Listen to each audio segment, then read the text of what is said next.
नमस्कार किसान साथियों, आज बात करते हैं सोयाबीन में सल्फर के फायदे, कमी के लक्षण, या फिर जो सोयाबीन में सल्फर होता है लिक्विड फॉर्म में इस्तेमाल करें या फिर जो पाउडरी फॉर्म में आता है, और ऐसे में किसान मित्र क्या प्रयोग करें।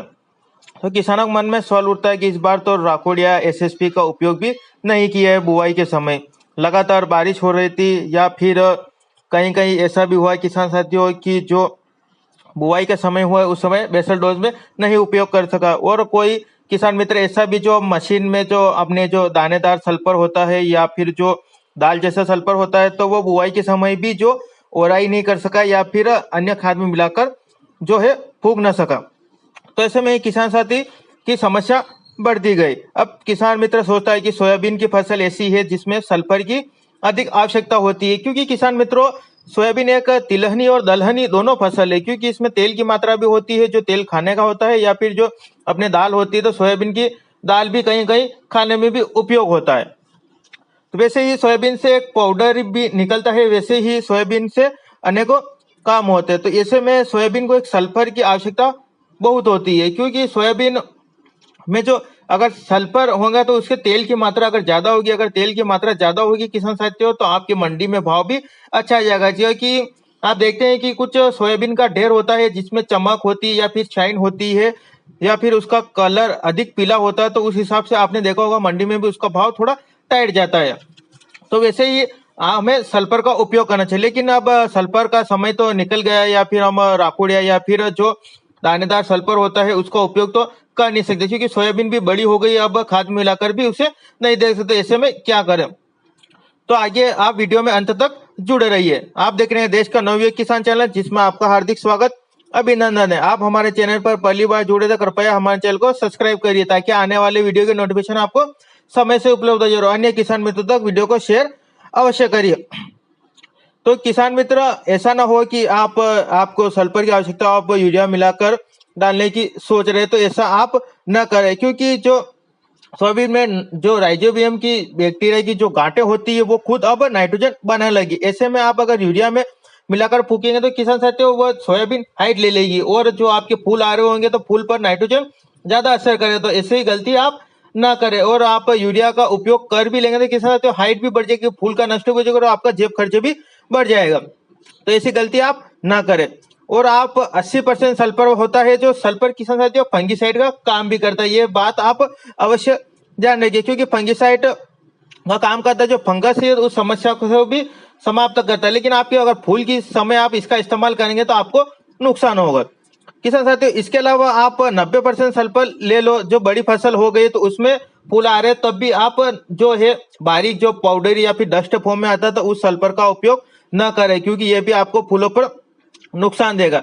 तो फिर क्या करें? इससे फसल को सल्फर की पूर्ति भी करना है और हमें, और फसल को जो फूल है उस पर नुकसान भी हो, तो ऐसे में हम क्या कर सकते हैं और क्या नहीं कर सकते। तो किसान साथियों सर्वप्रथम बात करते हैं कि सल्फर से हमें क्या क्या फायदे होते हैं।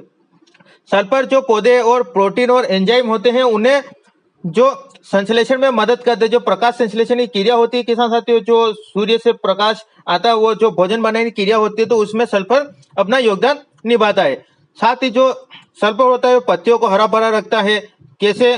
क्योंकि ये पौधों में क्लोरोफिल की मात्रा बढ़ाता है, जैसे ग्रीननेस की मात्रा होता है तो उसे बढ़ाते हैं। आप एक किसान मित्र ने अभी जो थोड़े दिन पहले है एक खेत है जैसे कि 4 बीघे के आसपास है, तो उसमें क्या किया था किसान साथी ने 3 बीघे में सल्फर डाला था और 1 बीघे में सल्फर का उपयोग नहीं किया। तो उसमें और उसमें थोड़ा फर्क है, क्योंकि उसमें ग्रीननेस ज्यादा है और उसमें ग्रीननेस नहीं है, क्योंकि उसकी जो पत्तियां है वो थोड़ी हल्की हरी हरी दिखने लगी है। तो ऐसा सल्फर का हमें फायदा भी मिलता है। तो ऐसा ही किसान मित्र ने एक उपयोग भी किया इस बार, तो अच्छा रिजल्ट देखने को मिला है। ऐसे ही सोयाबीन की फसल में आप सल्फर की आवश्यकता तो होती है, और उसके दानों में ज्यादा तेल की मात्रा बढ़ाने के लिए हमें सल्फर का उपयोग करना चाहिए।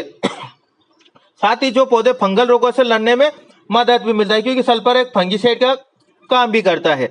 अब बात करते हैं इसके कमी के लक्षण क्या क्या होते हैं।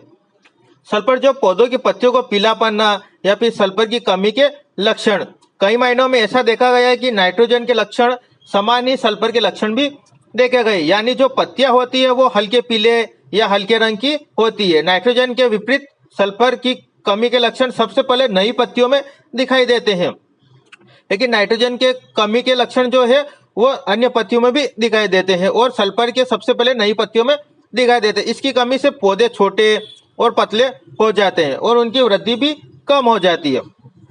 फलियों में गांठें खराब हो जाती है। नाइट्रोजन फिक्स होता है, जड़ों में वो कम हो जाता है। अगर नाइट्रोजन ही कम हो जाएगा जड़ों में तो किसान साथियों फिर फसल की ग्रोथ भी कम होगी और छोटी भी नहीं होगी, छोटी दिखाई देगी।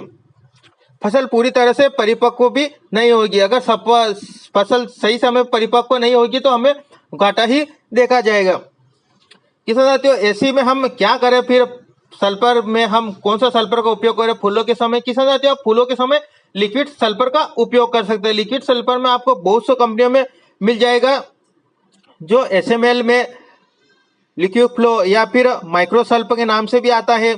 इसमें किसान साथियों SML लिक्विड फ्लो में 55.16% इस SC फॉर्म में पाया जाता है। इसकी डोज की बात करें किसान साथियों 3 ml प्रति लीटर के हिसाब से आप इसका डोज रख सकते हैं। आप इसे फूलों के समय भी उपयोग करेंगे तो आपको कोई नुकसान देखने को नहीं मिलेगा, क्योंकि ये लिक्विड फॉर्म में। आप फूलों के समय कोई सा भी पाउडरी फॉर्म में इस्तेमाल न करें, क्योंकि पाउडरी फॉर्म पत्तियों पर जम जाता है, इसलिए आप, और फूलों पर भी जमेगा तो ऐसे में आपको नुकसान देखने को मिलेगा, इसलिए आप लिक्विड फॉर्म का उपयोग कर सकते हैं।